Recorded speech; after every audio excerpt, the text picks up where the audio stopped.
Henry Cooper walked into the sleek airport hangar, his mud-stained boots leaving faint prints on the pristine floor. Rows of gleaming private jets reflected the morning sunlight, but all eyes turned to Henry, not because of his presence, but because of his appearance. He didn't look like someone here to buy a plane. The salesman's polite smile barely masked his disbelief as he asked, "Can I help you?" Henry's reply wasn't just unexpected, it left the room stunned. Henry Cooper's words hung in the air. "I'm here to buy a jet." The salesman, Richard Hayes, blinked twice, as if the words didn't make sense. He took in Henry's worn flannel shirt, the frayed edges of his jeans, and the weathered hands that spoke of years of labor under the sun. Richard's eyebrows rose just enough to betray his skepticism. "A jet?" he repeated, his tone carefully measured to hide the disbelief creeping into his voice. "Yes," Henry replied evenly, his gaze steady. "Something reliable that can carry fresh goods cross-country without delay." Richard's lips pressed into a thin smile. "Well, Mr. Cooper, is it?" he said, glancing at the clipboard in his hand. "These jets are designed for specialized use, luxury travel, corporate executives, that sort of thing. Are you sure this is what you're looking for?" Henry nodded, unfazed. "I know exactly what I'm looking for, and I've done my research." Richard hesitated, glancing toward his colleague, a younger man named James Holt, who stood nearby pretending not to listen. James had seen this type of interaction before, and his curiosity was piqued. Richard cleared his throat and gestured toward one of the gleaming planes on display. "This is the Orion X5, one of our most popular models. It's ideal for executives on the move. Seats 8, with state-of-the-art navigation and an impressive range. The base price starts at $4.2 million. He paused, waiting for Henry to flinch, but Henry didn't. Instead, he stepped closer, running his calloused hand along the polished exterior of the jet. "What's the cargo capacity?" Henry asked, his tone calm but firm. Richard faltered, caught off guard by the question. "The cargo capacity?" Henry turned, his sharp gaze locking onto Richard's. "I'm not here for luxury. I'm here for efficiency. I need something that can handle crates of fresh produce, keep them cool, and get them across the country faster than a truck ever could." Richard blinked, taken aback by the straightforward response. James, who had been quietly observing from the sidelines, couldn't help but step forward. "Actually," James interjected, "the Orion X5 can be customized for specific cargo needs. We've had clients modify jets for transporting goods before." Richard shot James a look, but quickly recovered, adjusting the cuff of his tailored sleeve. "That's true," he said, his tone softening slightly. "But such modifications come at an additional cost, and these planes aren't typically used for that kind of purpose." Henry smiled faintly, his expression unreadable. "There's a first time for everything, isn't there?" James gestured toward the sleek cabin entrance of the Orion X5. "Would you like to take a look inside, Mr. Cooper?" Henry nodded. "I would."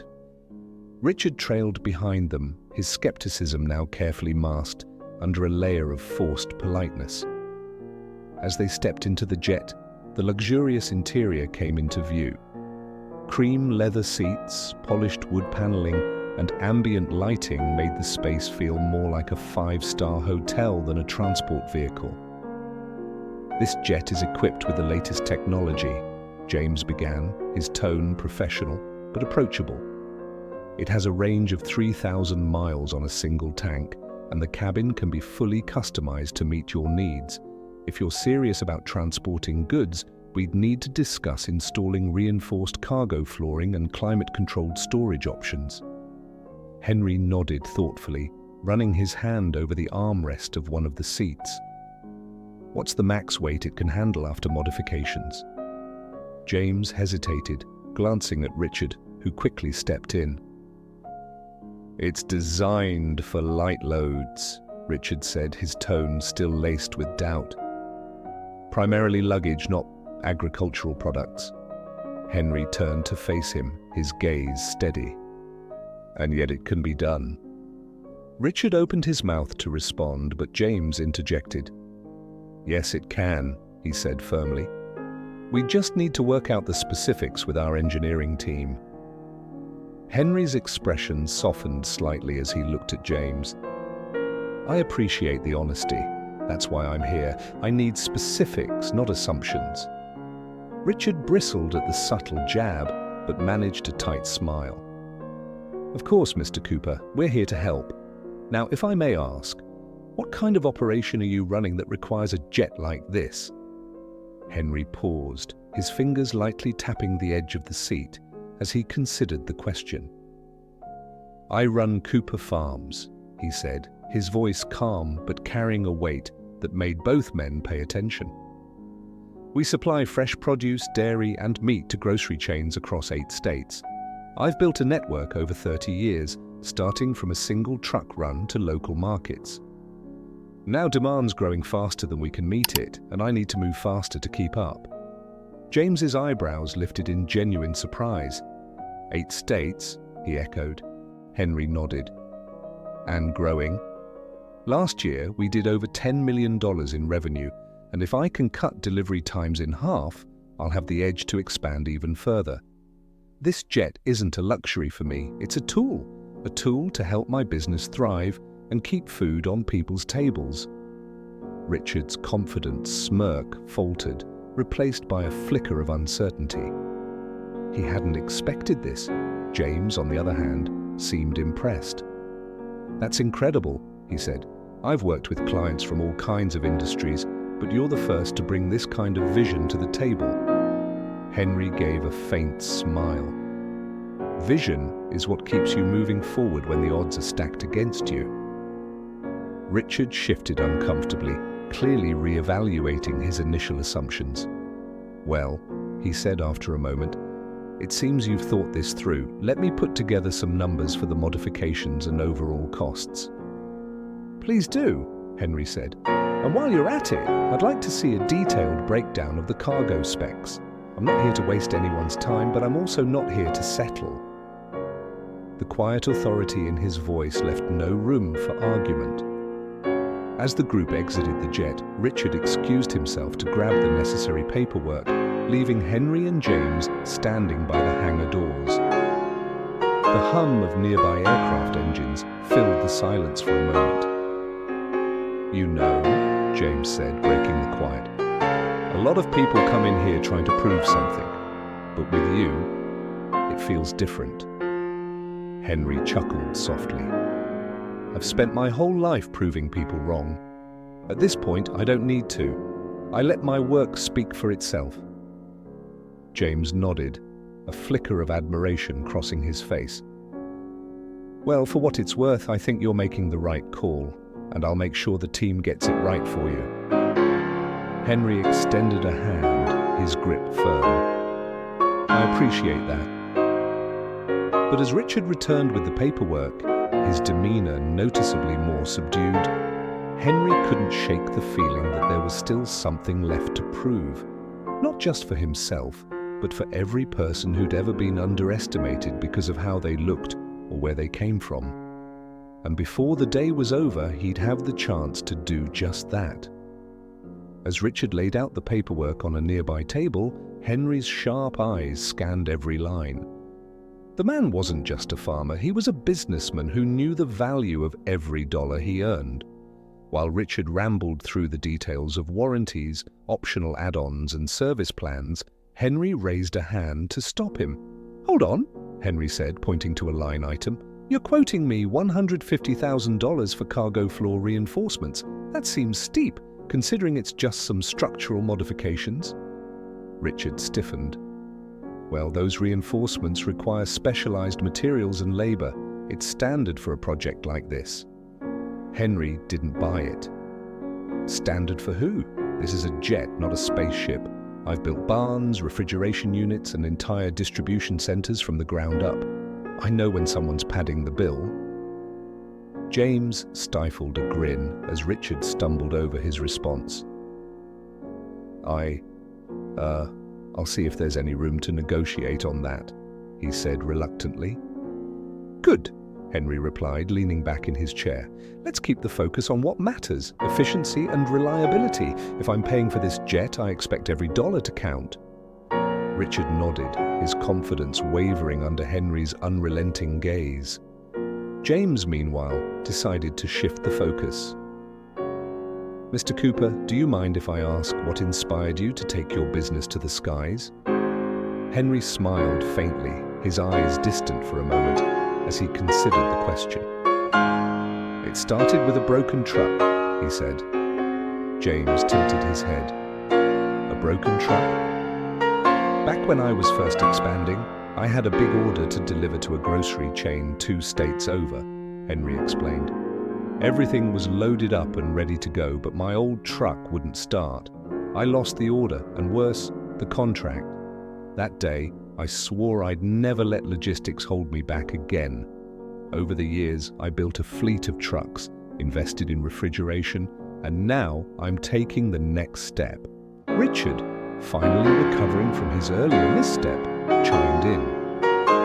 That's quite the leap, from trucks to jets. Henry shrugged.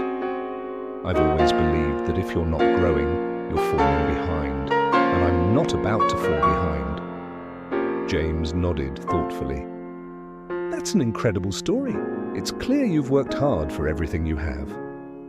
Henry's gaze hardened slightly, and he looked directly at Richard. Hard work and vision aren't always enough.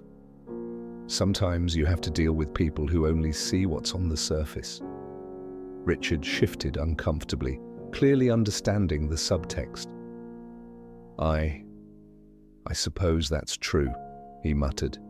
Before the conversation could continue, a commotion near the hangar entrance caught Henry's attention. A young woman in a maintenance uniform was speaking animatedly with a middle-aged manager, her hands gesturing toward a clipboard. From their body language, it was clear there was a disagreement. Excuse me for a moment, Henry said, rising from his seat and striding toward the pair. James and Richard exchanged puzzled glances but followed close behind. As Henry approached, the manager turned to him with a tight smile. Can I help you, sir? I'm not sure, Henry replied, looking at the young woman. What's going on here? The woman hesitated, glancing nervously at her supervisor. It's nothing, she said quickly. It doesn't look like nothing, Henry said firmly. Why don't you tell me? The woman straightened her posture and took a deep breath. My name's Kayla. I've been working here for a year as a maintenance assistant. I applied for a promotion to the technician team, but... She trailed off, looking at the manager. But what? Henry pressed. The manager cleared his throat. We have certain criteria for promotions. Kayla has potential, but she lacks some of the certifications we typically require. Kayla's cheeks flushed. I've been taking night classes to get certified. I just needed a little more time, but the deadline for applications was today. Henry's eyes narrowed.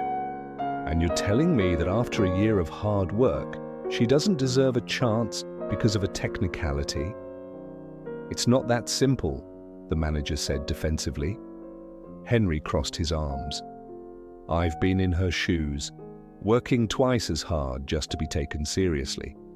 I'm buying a jet from this hangar, and I want to know that the people maintaining it are judged by their ability, not their resume. The manager hesitated, his face flushing red. I suppose we could review her application again.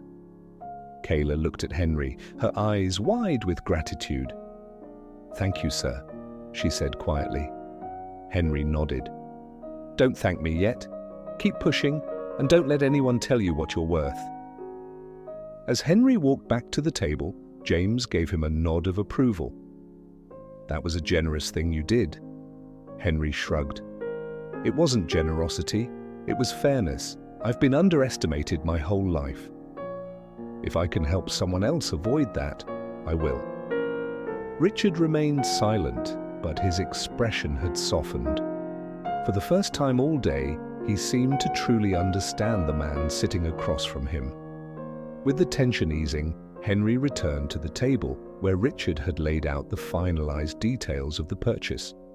James, clearly impressed, took over explaining the modifications Henry had requested. "So, Mr. Cooper," James began, "we've recalculated the costs for the cargo reinforcements.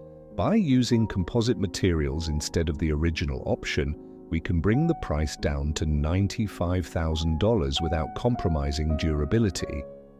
Henry nodded approvingly. "That's more like it.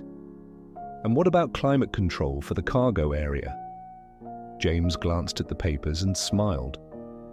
"We can integrate refrigeration units that will maintain optimal temperature for your produce during long flights. It's a bit of an unconventional setup, but our engineers have confirmed it's feasible. The added cost would be around $50,000. "That's reasonable," Henry said. "Efficiency is key, and I can't afford to risk spoilage during transport." Richard, who had remained quiet for most of the conversation, cleared his throat. "We'll also include a service plan to cover the first 3 years of maintenance at no additional cost. It's our way of showing appreciation for your business, Mr. Cooper." Henry raised an eyebrow. "Appreciation, huh?" Richard looked down, his face reddening slightly. "And, as a gesture of goodwill," he added, "I'd like to personally oversee the customization process to ensure everything meets your specifications." For a moment, Henry studied him in silence. Finally, he gave a small nod. "I'll hold you to that, Mr. Hayes." Richard seemed to relax slightly, offering a tentative smile. "Thank you, sir. We'll make sure this is a smooth process from start to finish." As the paperwork was finalized, Henry leaned back in his chair, letting the weight of the moment settle. This wasn't just a business deal, it was a statement. A farmer from rural America had walked into a world of suits and luxury, a world that had underestimated him from the moment he arrived, and he'd earned their respect on his own terms. As the papers were signed and handshakes exchanged, a familiar face appeared at the edge of the hangar. Kayla, the young maintenance assistant Henry had stood up for earlier. She approached hesitantly, holding a clipboard. "Mr. Cooper?" she said softly. Henry turned to her with a welcoming smile. "Kayla, right? What can I do for you?" "I just wanted to say thank you," she said, her voice steady despite her nervousness. "You didn't have to speak up for me back there, but you did. And I got the promotion. They're letting me start training as a technician next week." Henry's smile widened. "That's good to hear. You've earned it." Kayla hesitated, then held out the clipboard. "I was hoping maybe I could get your signature. I want to remember this moment, the day someone believed in me when it mattered most." Henry blinked, caught off guard, but his smile never wavered. "Well, I've signed a lot of papers today," he said with a chuckle. "But this one means the most." He scrawled his name on the clipboard, handing it back to her. "Keep proving them wrong, Kayla?" She nodded, her eyes shining. "I will. Thank you, sir." As she walked away, James watched her go, then turned to Henry. "You've got a way of leaving an impact, Mr. Cooper." "It's not about impact," Henry said, his tone thoughtful. "It's about remembering where you came from and helping others get where they're going." As Henry prepared to leave, James walked him to the door, his demeanor more respectful than it had been all day. "Mr. Cooper," James said, extending a hand, "it's been an honor working with you. You're not just buying a jet, you're rewriting the rules." Henry shook his hand firmly. "It's not about rewriting the rules, it's about proving they never should have been there in the first place." Richard approached, looking a little sheepish but sincere. "Mr. Cooper, I owe you an apology. I judged you before I even got to know you, and that was wrong. I'll make sure this project is handled with the respect it deserves." Henry studied him for a moment, then gave a small nod. "Everyone makes mistakes, Mr. Hayes. What matters is how you fix them." As Henry stepped outside, the crisp air hit him, carrying the faint scent of jet fuel and possibility. He glanced back at the hangar where his new jet gleamed in the sunlight, a testament to years of hard work and an unwavering belief in himself. Driving away in his old truck, Henry felt a sense of satisfaction that went beyond the business deal. He hadn't just bought a jet, he'd changed the way people saw him and paved the way for others to do the same. Because in the end, it wasn't about appearances or assumptions. It was about what you brought to the table, and Henry Cooper had brought everything. As Henry's truck rumbled down the highway, the fields stretched out on either side like a patchwork quilt, a reminder of where he'd started and how far he'd come. The deal was done, the jet was his, and soon his produce would be flying to cities across the country, arriving fresher and faster than ever before. But for Henry, the day wasn't just about the jet. It was about proving that grit, vision, and perseverance mattered more than appearances or preconceived notions. Henry thought back to Kayla's face when she told him about her promotion, the spark of determination in her eyes. That spark reminded him of his younger self, pushing through barriers and refusing to give up. He hoped his actions had shown her, and everyone else in the hangar, that success wasn't about where you came from or what you wore. It was about what you stood for and the choices you made. Back at the hangar, James and Richard watched Henry's truck disappear down the road. "He's not what I expected," Richard said quietly, almost to himself. James smiled. "No, he's better. People like him don't just change their own lives, they change the way others see the world." Richard nodded, the weight of the day settling on him. "I'll make sure his jet is perfect," he said. "He deserves that much." Henry Cooper's story wasn't just about buying a jet. It was about challenging assumptions, proving doubters wrong, and paving the way for others to follow. His journey showed that success isn't defined by suits, titles, or social status. It's defined by hard work, resilience, and the courage to dream big. To anyone watching, Henry's message was clear. Never let anyone else define your worth. Believe in your vision, even when others doubt it. And most importantly, when you succeed, lift others up along the way.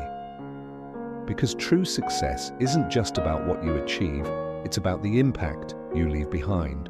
Henry Cooper's legacy took flight that day, not just in the form of a jet, but in the lives he touched, the barriers he broke, and the belief he inspired. If his story resonates with you, remember to like, share, and subscribe. And most importantly, keep dreaming, keep striving, and never stop proving them wrong.